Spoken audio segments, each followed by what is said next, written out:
Welcome to the Bucket List Life Podcast with Trav Bell, the world's #1 bucket list expert. Bucket List Life's mission is to help you get off the treadmill, stop Groundhog Days, hack your habits, and live a regret-free life. Because we know life's way too short not to live your bucket list life. So please welcome your host, Trav Bell, the Bucket List Guy. Hey guys, welcome to the Bucket List Life podcast, and I'm so stoked that I've got the one and only Jeremy Locke on the podcast today. Hey man, how are you? I'm doing great, brother. It's always great to be talking to you and being out here and talking to your audience, man. I love talking to people. Oh, dude, you're so good at it and so inspirational. I can't wait to get into this convo because representing today, it's my go-to hat. I literally got a whole bunch of other hats, but what you represent, what we'll get into today and explain what aerial recovery is all about, this is literally my go-to hat. It's early in the morning here. It's a bad hair day, so I'm not just wearing it for you because of this. I'm wearing it because I believe in it, and it's a sweet fitting hat too. Yeah, it looks good, man. I appreciate you wearing it. Hey, look, let's get in it. Whereabouts in the world are you right now? Right now I'm in Nashville, Tennessee. Rightio. What? And you guys, straight up, you have an island, as you do. I mean, who doesn't? Who doesn't, right? I mean, I don't believe that I do still. So just take me through, like, how do you split your time between the British Virgin Islands, your island? What's the island called again? It's called Buck Island, and on it we have our resort, which is the Aerial BVI. Yeah, beautiful. What's the split of time between there and Nashville? I'd say it was probably about a third. So I do a third on the island, a third in Nashville, and then a third deployed somewhere with aerial recovery, helping people out. Yeah, definitely. So first of all, man, ex-military, why did you join the military? What was the impetus for that? Well, my performance in high school had a little bit to do with it. But I will say that I grew up, we all got our stories, right? Our complicated childhoods and our difficulties and all of that. And due to situations in my life, I was very much in tune with my grandparents. They were super influential for myself and my little sister. And my grandpa happened to be a World War II veteran. And so I idolized him. And as I got into high school, I wanted to be a guy that traveled. I wanted to get out, and I loved Oregon, but I just didn't want to get pigeonholed into one spot. I was talking to my dad, and he did say he would help me with some college money. And then he was like, if you go to the Army, you can travel and shoot guns and stuff, and that might be kind of fun. And your grandpa was in it. So I think my dad was just kind of like trying to talk his way out of having to pay for some of my college. But at the end of the day, it turned out being a good decision for me. And I was, what was crazy is September 11th, 2001, right? So I joined the Army in July of 2001. And when I went in, there wasn't too much going on. And I remember I was washing dishes. So you joined like 4 months, 3 or 4 months before September 11th? Before September 11th. So I can't say I was one of those guys that felt like, oh, I was inspired and, give our Statue of Liberty a black eye. I wasn't one of those guys. I was in kitchen patrol is what we call it. And I was washing dishes in Fort Benning, Georgia. And all I hear is the air raid sirens go off. And I was like, I wonder what that is. And cause when that thing happened, man, like nobody knew what was going on. Those planes are crashing into buildings. People thought we were under attack. So those bases, I don't know if a lot of people remember this, but in the US, you used to be able to, as a civilian, you could drive right onto an Army base and you didn't really have to show an ID until you went into the store or something. But things are way different now, right? But that was my experience. And I remember sitting there, I was like, well, I went in to travel and, get some college money and stuff. I was like, I'm probably going to be doing a little bit more than I thought, but it ended up being all right. Things got a little serious. How was that around that time? It was so crazy, obviously. Did you just go from like zero to hero overnight, like from 0 to 100? What was the initial reaction? Like you were full service military at that point in time, I'm tipping, training all done, dishes done. And how were you guys deployed? How were you put into action? I had an interesting pathway. So I was in the infantry when I first came in. So definitely combat arms were the first units to deploy places. But I had already been recruited for a thing called the Honor Guard. And that was in Washington, D.C. So I was signed up for that duty station.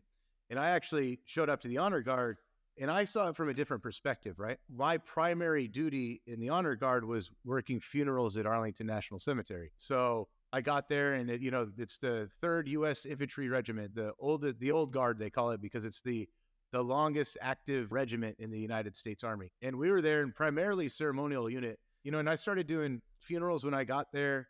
I did have a deployment to the Horn of Africa at the end of 2003. But prior to that, most of our funerals were World War II veterans, Korean War, guys and gals that had lived a pretty long life. So it is an honorable thing to lay them to rest. But as the Afghan war kicked off and Iraq, now I'm starting to be there. And, I was what's called a honcho. So we would fold a flag, and then I would present the flag to the next of kin. Oh, man. And you're that guy. Went from being, you're that guy. Yeah. Yeah. And it went from, and I was like an 18, 19, 20-year-old. And that went from being an 80-year-old widow to being a 40-year-old father or a 19-year-old girlfriend or wife or whatever.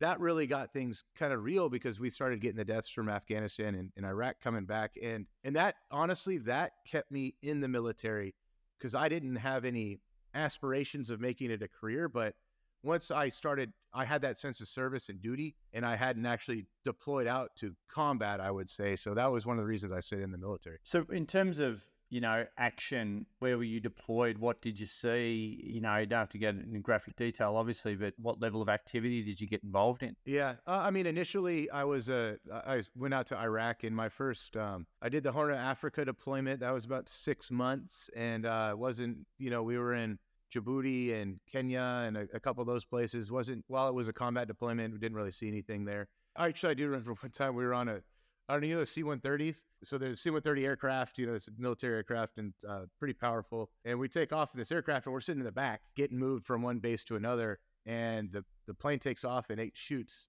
pretty much straight up in the air, starts rolling, and then we hear like, boop, boop, boop, boop, boop, boop, and it was shooting flares out the back of it. And they get on and they make an announcement afterwards.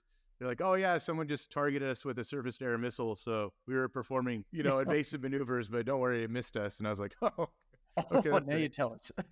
Yeah, so that was an interesting ride. But other than that, I was in my infantry time, I was primarily an Iraq guy. I did in 2007 to 8, I did a 14.5-month deployment, which is a long time to be deployed. And that was just outside of Sadr City. And that one was pretty kinetic for a lot of times there. And saw a lot of stuff, did a lot of stuff in that time. Now, also, mate, like, you're a Green Beret. How does one become a Green Beret? It's a process, man. So I got to that point where when I was in the infantry, I loved a lot of the guys I worked with, but there was, I don't know, I just had this sense if I stayed in the military and the infantry, some of these leaders were going to get me killed. I just felt like I didn't have, there's some high quality people, but not the best caliber always. And I remember being out with a sniper team in Iraq, and we met these 4 guys, and they were big bearded and muscular tattooed dudes, and they show up and they're like, hey, what's up, fellas? What do you got? And we're explaining, yeah, this is our Overwatch position. This is what they're watching. They're like, well, where do you have your sniper rifle set up? And they're like, why don't you just set it up over here? And we're like, well, there's a wall in the way. We're like, just blow a hole in the wall. And we're like, what? But I ended up talking to these guys, and they were so professional. They were freaking cool looking, and they knew what the hell they were talking about. And they ended up being it was a Green Beret team that was out there. So you grew a beard. You're big anyway. Yeah. You grew a beard. Yeah. You got tats. Grew a beard, got tats, and that's all you need. No, there was, yeah. But other than that, man, just like anything in the Army, you got to apply for it, and it's a long process. You go to this thing called selection after you're accepted in. The nickname for that is 2 weeks in hell, because it's pretty terrible. I did that selection in 2009 and got selected, and then you go off to Fort Bragg or whatever politically correct name it is now. That base out there in North Carolina, and it took me about 2 years of training to earn the Green Beret, and then I was assigned to Fort Campbell, Kentucky, which is where right outside Nashville, about an hour from Nashville. That's why I live out in this area. Tell me, what's the difference between the Green Beret and a Navy SEAL? So I hear this one a lot. I got it off another podcast that I was listening to you on another podcast. I'm like, I'm actually interested in that. I didn't listen to the answer, so yeah, I'm keen to know. Yeah, so it's what we call mission set, right? So while we're both special operations the Army is technically the only special forces, because the U.S. Army Special Forces is what we're called. Now with Navy SEALs, they're very good when it comes to we call it like HR, hostage rescue, direct action. Like if you need someone to go and plan a good mission and go get bin Laden or something like that, like you'll be hard pressed to find anybody better than Navy SEALs to go do that. But if you need a group of individuals to go in before they find bin Laden and work with a bunch of partner force and convince people to do things for you and set up networks and find people, that's kind of what the Green Berets do. So we specialize in this thing called unconventional warfare. Basically, it's working with guerrillas, and we create little armies of partner force inside of countries, and we train and equip them, and we fight alongside them to help them in whatever joint cause we see, right? So if we're trying to, of course, forward the United States of America's interests abroad, but also help out maybe rebel fighters inside of Syria, for instance, to fight against ISIS or, against the regime or input from other actors. So ours is a little bit more complex and cerebral, I would say. Yeah. It's fascinating. And as general civilians, we've got no idea. So who collects like the initial intelligence about a place, and what's going on? Who gets in there on the ground? Who's in there first? So I know a good mate of mine who I grew up with, he's in the SAS in Australia, Special Forces in Australia, and he's on the long gun too. So he's a sniper, and he went after school. He just went dark. He just went under the radar. Everyone knew there was these stories coming out about how he's deployed into certain areas around the world with these other Special Forces guys in Australia and collecting intelligence. And that's what I believe he did. He'd go and live in the jungle for, a few months and live off the land and, collect intelligence, send it back, and then they send the military in after they've done all that. Who does that in the United States? Who goes in and gets stuff done first? I mean, there's so many different ways to collect intelligence. We have, and the U.S. works with other allies to go do it too. But you can get things. You'd be surprised what you can find just open source. Everybody loves to put things on the internet. If you know how to track, you can track people's phones. You can track what apps people are using. There's a lot of ways that are to do that as well. But when it comes to actually getting in on the ground, there's our 3-letter agencies work on that a lot as well, like the CIA and those types of groups. They get in and do that secret squirrel stuff, as we like to call it. There are aspects of to what the military branches do and the special forces do when it comes to that stuff too. And so it's the trick is to have all of the people that are collecting the information be talking to each other. So then you can create, because everybody gets a little slice of the pizza, right? So if you're looking at something with satellites, you get this slice. If you have people on the ground, you get this slice. So you have all of those different ways of collecting the intelligence to create a picture. And then that's when, we want everything. We call it like dual or triple sourced. You don't want just one way of, you want to connect them all together. Yeah. That makes sense. How long were you in the military for? When did you get out? And leading to Heal the Heroes, aerial recovery, what were your biggest problems, that you faced when you became a vet out of the military yourself? Yeah, and I think, we call it the operations tempo, like how often we deploy, training, away from home. And you spend, especially when you get into the special forces, you spend I spent nearly a decade as a high performer is what we would call it, and when you spend a lot of time training for deployments or out deployed, you spend a lot of time with your senses heightened and fully on guard and aware. And, that stuff it's not like an on-off switch, right? So, so when you get back, I've had all the classic PTS or PTSD or whatever you want, PTS episodes where, I remember one time I got back and I was driving from Fort Benning, Georgia, and I was driving up to Virginia, and I got tired, right? So I did what most people would do and pull off, and I reclined the seat of my truck and took a little, power nap so I could keep driving safely. And I remember kind of becoming lucid, and I was hearing gunfire going off, and I was hearing my radio crackling. And so I felt like I was in a firefight, and I came out of it, but I turned my truck on or put it in gear. I got down the highway and I drove like a good mile or two on the interstate, reaching back for trying to find my rifle and looking for my radio. I was in like South Carolina or something. Yeah. And it was like, so Yeah. that's why I talk about that switch. It doesn't, while that stuff does fade for some people, it doesn't fade for everybody. And depending on the type of trauma that you endure or see, we all respond to it differently. And when I go out and speak and I talk about post-traumatic stress and the way it manifests in me and the difficulties that I have, it's so interesting because you definitely do not need to be in the military to be someone who's suffering from post-traumatic stress. And if you're driving an SUV or a Humvee down the road and something bad happens to that vehicle, while that point of impact to create the trauma might be different, the way that your body and your mind responds to it afterward is very similar. And I've found in speaking and talking to people that a lot of people can really relate to my story, even though for them it would be like something they would read out of a book or something, right? But they can really relate to it. So I love speaking, man. And I always say too, the more you speak and the more you get that story and that poison out of you, the more you can start healing from inside. And it helps so many other people. Yeah, and the more vulnerable and authentic and real that you are, as an alpha male too, there's a direct correlation, right? And you would have seen this. Same with me. The more vulnerable I am on stage or in groups or, the more that gives license to other people doing exactly the same, right? So the more I'm vulnerable is the more I help. Exactly. Yeah. And you have I remember when I first met you out in Dallas, that was last year now, right? That was just listening to you talk and the reason as to why you're doing what you're doing.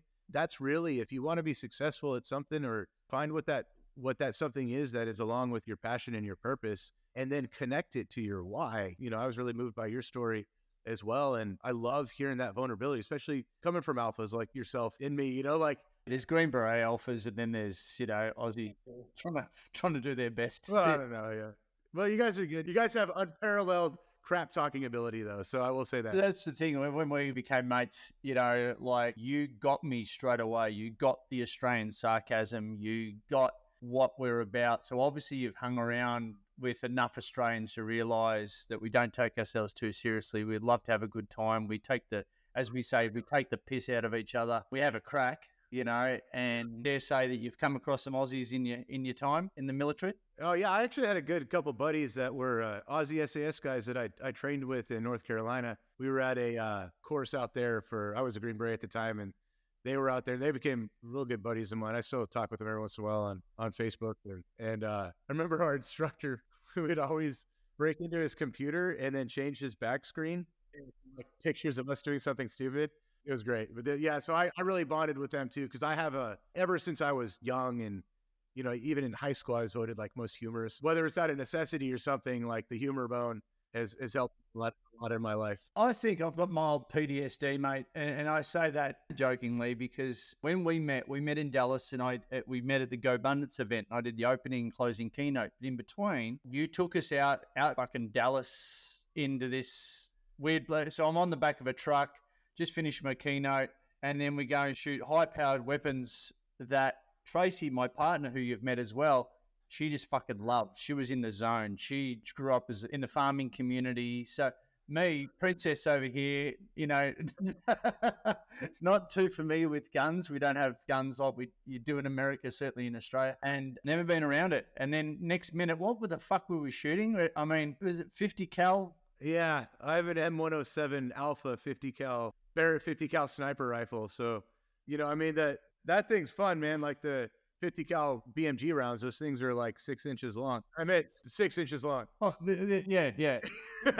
we tried. No, it was that fucking big. We tried to get that back or Tracy tried to get her shell because you gave everyone the shell to, keep. And we tried to get back in the country and the cops stopped us. Oh, man. Fortunately, we didn't take that souvenir, but she was... I'll try to mail you one and make it look like a Christmas ornament or something. Yeah. Engrave it. That was epic. And yeah, it was just, it's a bucket list experience. Yeah, here's me, like hurting my ears. Here's you with one on each hip, just doing these ones. Don't give a exactly. Fuck. So I've got some manning up to do. That's what I come out of that experience with. Mate, I want to talk about, just real quick, is coming out of the military. You talked about your own personal experiences. You've got the Heal the Heroes program, which I absolutely love. Talk me through the Heal the Heroes program, and what does it heal? Yeah. So first of all, I want to thank you for being such a big part of the program. I know you come on and speak to our veterans all the time. So again, thank you so much for that. But, that was another program that came out of, what they say, like necessity is the mother of invention. It really did come out of necessity. And in 2018 is when I first met my wife. How did you guys meet, by the way? Side note, how did you guys meet? It's a good story, man. We got time for it? Let me give you a Yeah, short version. we got time. Okay, so was it on Tinder? Was it on Tinder? No, it wasn't on Tinder. Okay. It was, I met her at the Nashville airport. I was in a wheelchair at the time. And I wasn't in a wheelchair out of necessity. I was in a wheelchair out of satire. And so did she pity you? she did, So I met this guy a couple of months prior. I honestly thought you guys met at, rescuing people at the hurricane or something, or one of the hurricane things, and you bonded over that. But no, you were faking in a wheelchair. I was faking in a wheelchair. Yeah, I'd met this guy a couple months prior at a bar at an airport, and I just started talking to him, and he asked me what I did. I said, I was in the Army. I asked him what he did, and he said, I lease wheelchairs to hospitals and such. And I was like, oh, that's cool. I was like, do you know any wheelchair tricks? He's like, heck yeah. So he went and showed me like how to do some wheelies. And then, so you fast forward a couple months later, I'm with my buddy and his wife, and I was like, hey, Austin, check it out, man. Like, I know how to do these super awesome wheelchair tricks. So I was wheeling around in this chair, and his wife, Lauren, went and saw Brittany, and she was waiting in a restaurant because we were both on a delayed flight, and she recognized her because my wife's is pretty known, and especially for her real estate and philanthropy. Asked her if she could buy her a drink, and it's interesting. My wife says it exactly this way too. She asked her if she could buy her a drink, and it was probably noon or something like that, and asked her some real estate questions. And my wife said it's always been on her bucket list to day drink because she that's what she said. And day drink. So there you go, man. Like, that was her bucket list. That shows, how focused she is, right? Not me. I was already pissed rolling around on a wheelchair. So we get introduced, and she's like, this is my friend Jeremy. He's a Green Beret. And she's like, oh my gosh, she's in a wheelchair. It took her an hour and a half because I rolled around that damn thing for like 2 hours until the plane boarded. Before I got out of it, she didn't realize I could walk. So yeah, it was interesting. It was good, man. That's funny.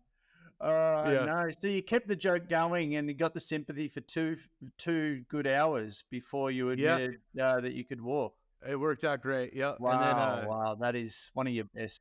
That's one of your best. There you go. That's how we ended up meeting each other, which was pretty interesting. Yeah. We talked about the necessity, right? Like, and I joke around about the time I was drinking, but get like on a serious note for a little bit is, I had a lot of those post-traumatic stress stuff. I had relationship things that had happened. I had all of this that was rearing its head to me. And the only way I learned how to cope with it was drinking. And I had been a very heavy drinker, an alcoholic, which is something that I now recognize for the better part of, over 10 years. And I was very much a drinker at the time when I met her.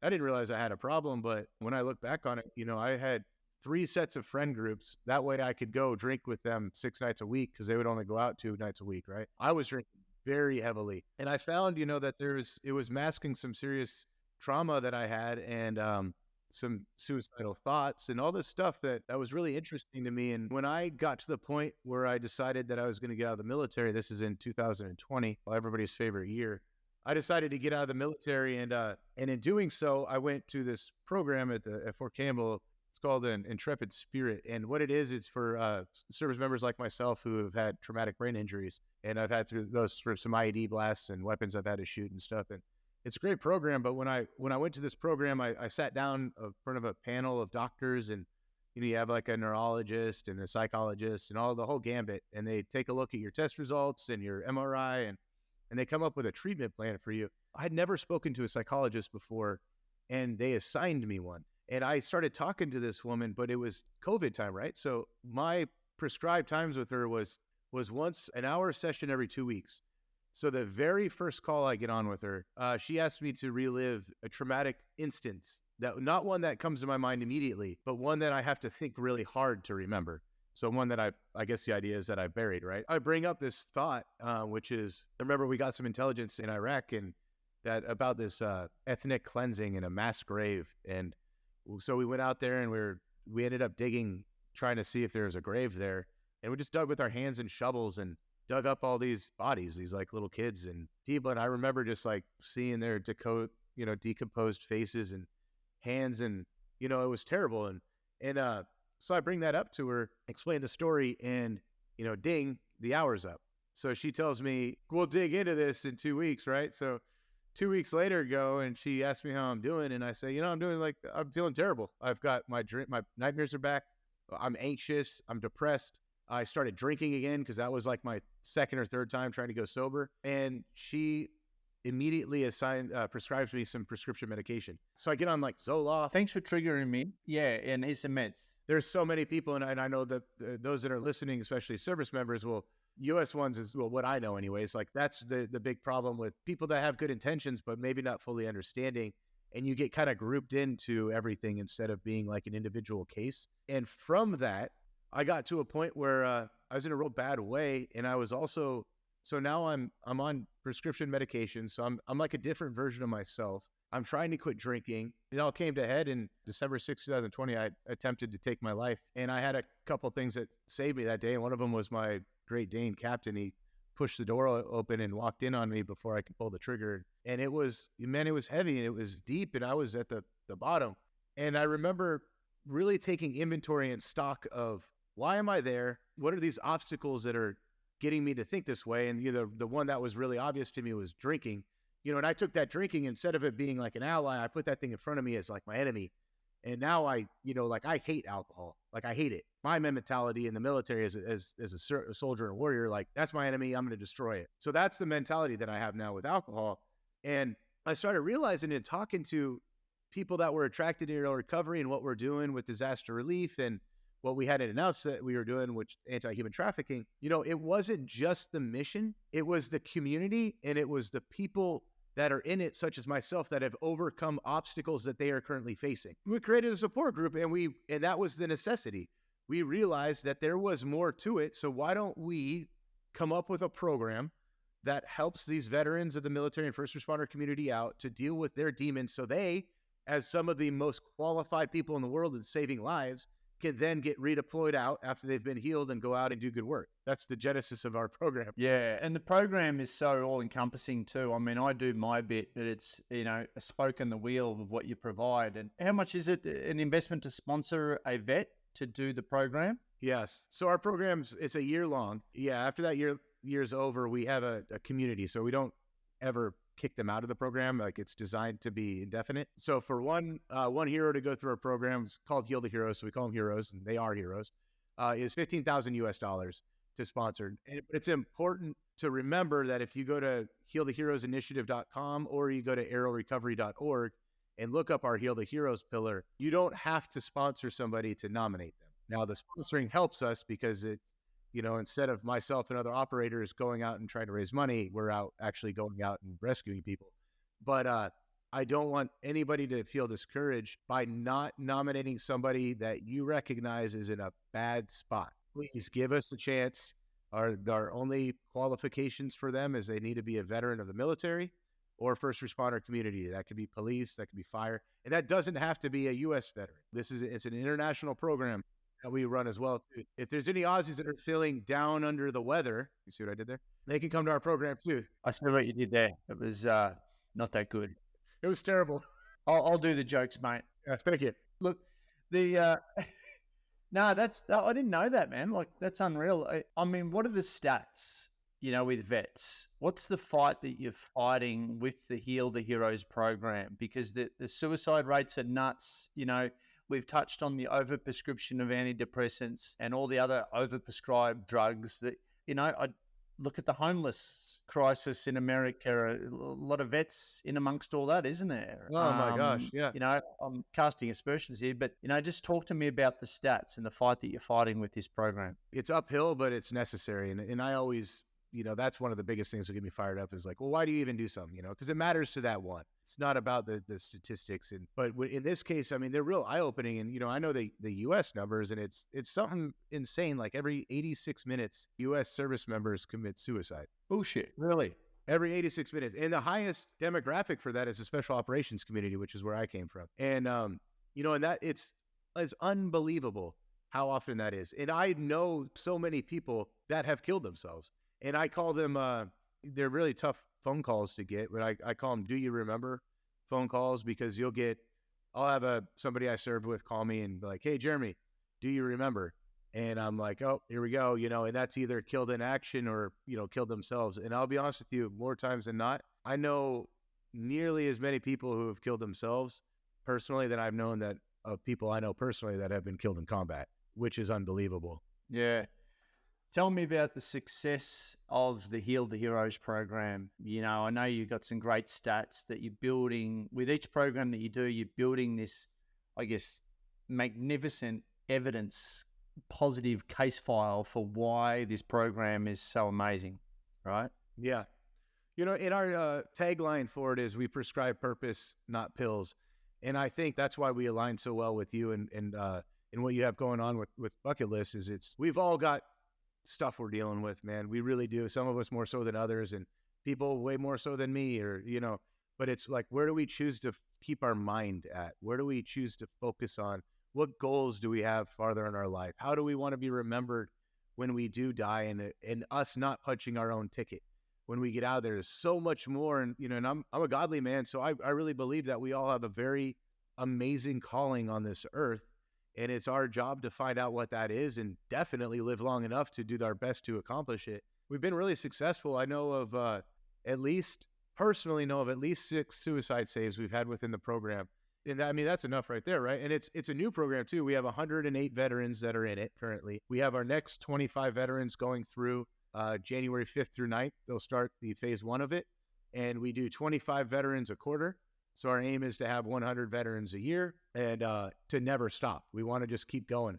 And these guys and gals, we did our first female platoon. I know you went and spoke to them. Yeah. And that's a whole nother bucket of problems that the females have to deal with that I had no idea. And a lot of their trauma comes from the men that they serve with that's supposed to be on their team, which is it's pathetic and it's disgusting. And that's really what we're trying to do is combat the problem that our most capable people, in my opinion, are taking themselves out of the fight. And we got to remind them that you're not once a warrior, you're always a warrior. Yeah. So tell me about how does that lead into aerial recovery? What was set up first, Heal the Heroes or aerial recovery? So aerial recovery was initially set up it was set up as a disaster relief organization. It actually used to be called Aerial Global Community. It's the impact arm of Aerial Group, which is what my wife founded. And in 2019, her and I went to Hurricane Dorian together. I was still active duty Green Beret.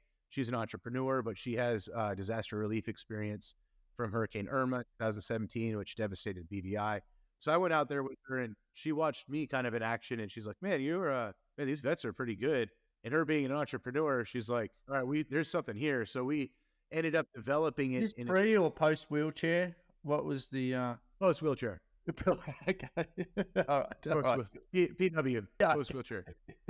So that was that's kind of how we designed it, and we really very carefully created this nonprofit because it was designed to assist those that are most in need after natural and man-made disasters, with recognizing and knowing that during these events of extreme vulnerability and extreme desperation is a breeding ground for human traffickers to come in and prey upon those that are most vulnerable. So we've always planned this to be a disaster relief organization that also protects those against human traffickers. And that's what we do now. We do both of those. So we help after natural man-made disasters, and then we also go and actively deploy and step in and help pull people out of the darkest hell that there is, in my opinion, which is being a slave. That's so messed up, isn't it? The world is, and you talk, aerial recovery, and you talk about the evil on this planet and doing the work that you've done, that you've been exposed to. Evil exists, right? Oh, absolutely, evil exists. And you know how the way that I know it exists the most is because the areas that we choose to combat in the darkness of child sex slavery, organ harvesting, these things that if most people can't even imagine the terrible things that happen to these people and to these children and these women and these men, they can't imagine it. And the more successful we are at combating it, the more difficult it is for us to combat. And I really believe that that's that's a true testament that when you are actively fighting against the enemy and you're fighting against the devil, like he does counterattack you. And so I've noticed that things get more difficult the more success we have. And I also think that's a great lesson for everybody to be encouraged that you don't ever give up when things get hard. It just, a lot of times when things are difficult, it means that you're on a big breakthrough, or there is something at you because you're about to do something really good in this world. And how's the impact of, the Tim's work and the Sound of Freedom, that's just put a light, shown a light on this, child trafficking issue even more. Helped or hindered, or what's the flow-on effect? Well, I think you would have to, right now especially, it depends on who you ask, right? I think the Sound of Freedom has been an amazing as an awareness tool. I know Tim Ballard very personally, and I've viewed him as a mentor. I went on a lot of undercover operations from him, and he's the man I learned from on how to do some of these operations. And the Sound of Freedom got us access at the highest level to go into countries and being invited by presidents to come meet with them and figure out how we can help them in their countries, which is absolutely a blessing. But then I talked about that counterattack, right? So Tim comes out with this movie, and you'd have to have your head under a rock to understand the accusations that are against him now. There's multiple people that have come out against him saying that he's done, inappropriate stuff while on missions and all this stuff. And I'll say it this way.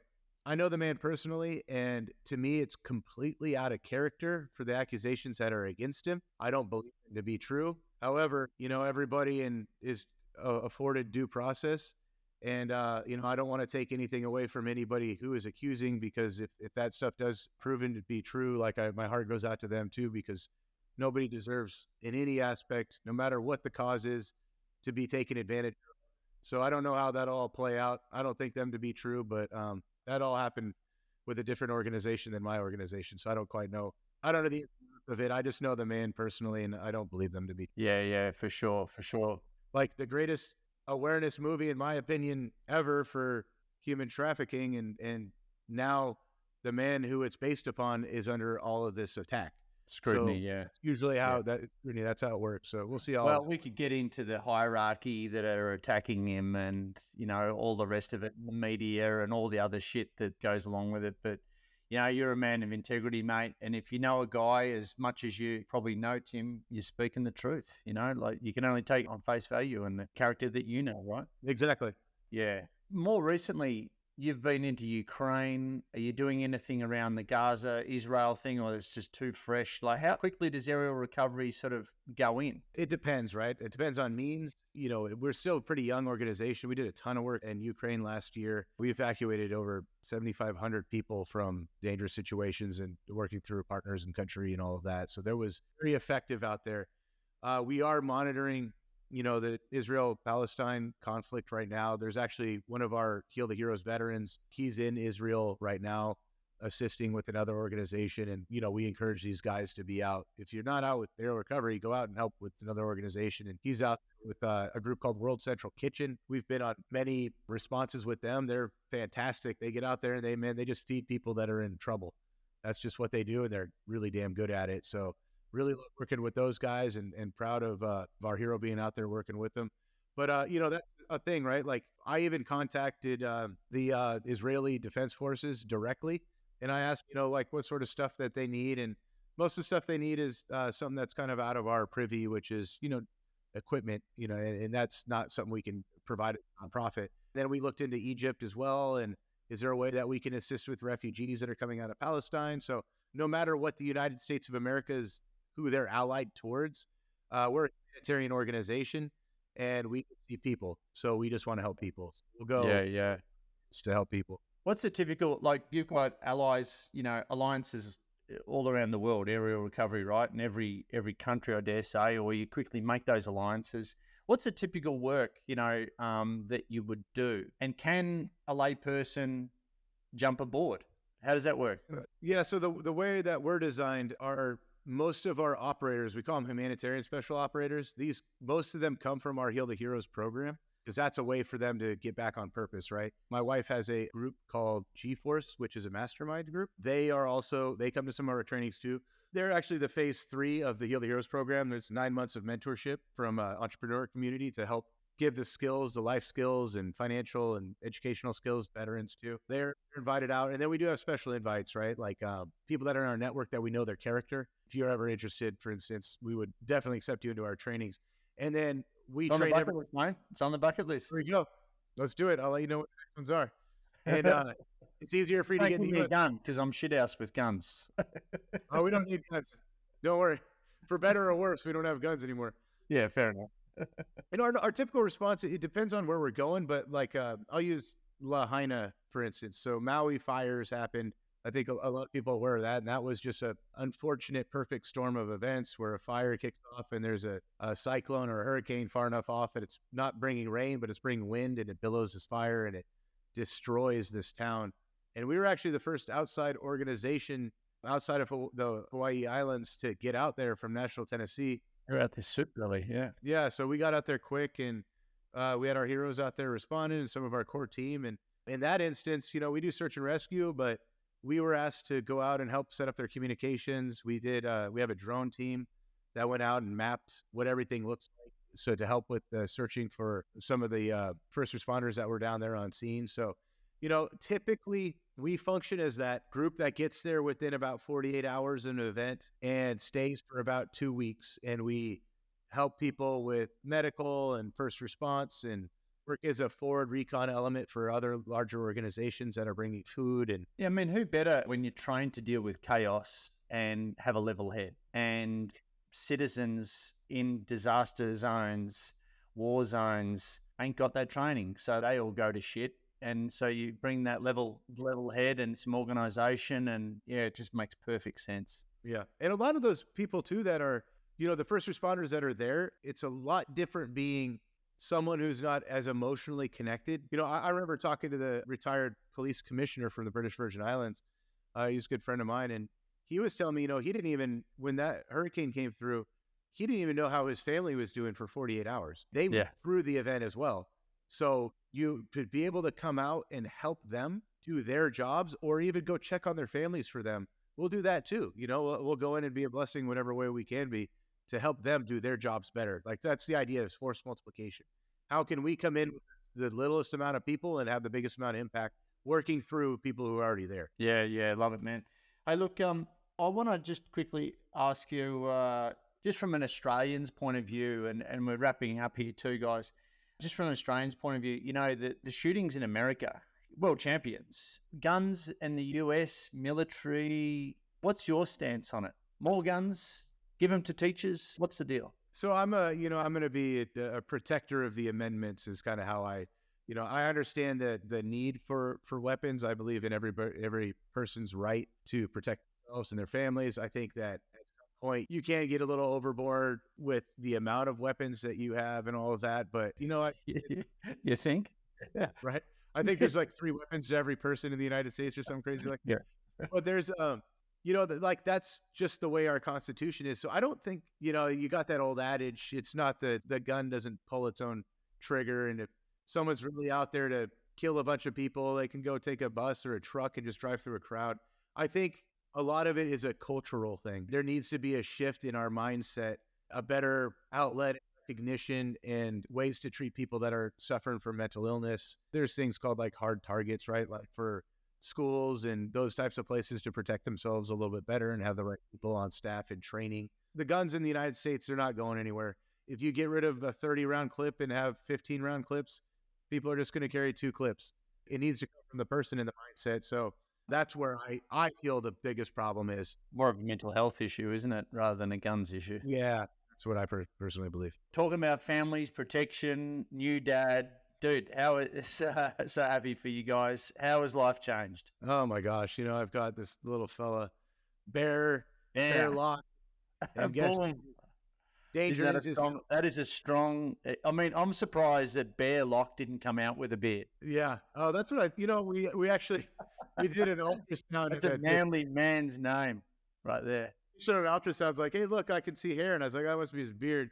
Beard's first. No, man, like it's a whole new level of perspective, and and I've dedicated a lot of my retired life and to protect children, and that's what we're doing as well. And now that I have a child, it's just more so reaffirming what we're trying to do. And And more so too, like the importance of understanding that your first responsibility as a man is your household, is your family, is your wife, is your children.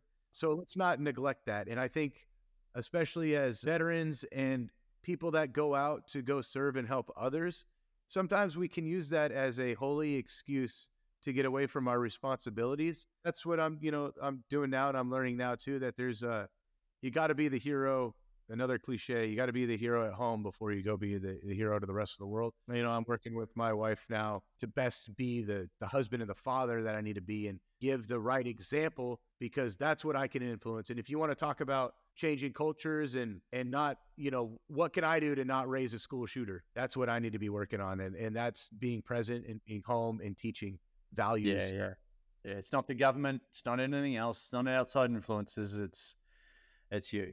Yeah, love that. Be the example for others. Mate, last question. I asked this of all my guests.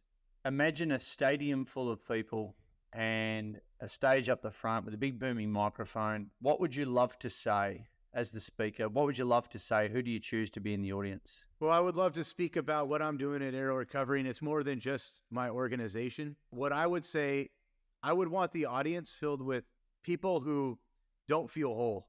And I want the audience filled with people that when I speak to them, it reaches them, and then they go and they talk about it and they talk about their feelings. So I would want people that are sitting in an audience and stadium filled that don't feel that they are able to be vulnerable, don't feel that they're able to talk about the problems that they have.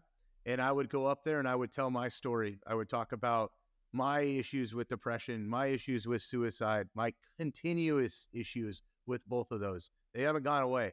My issues with alcohol, and let them know through my actions the types of stuff and the work that I've been able to do myself and with Aero Recovery, and getting that poison out of you, and the importance of the spoken word and telling your truth and how impactful that could be. And I would hope that they hear that and they feel able to go out and go speak to other people and just spread that message of the strength and vulnerability. So that's what I would say if I got up. Love that, brother. And that's why we're mates. And I've got to say too, I gave up drinking when I turned 50 as well. And this was back in May.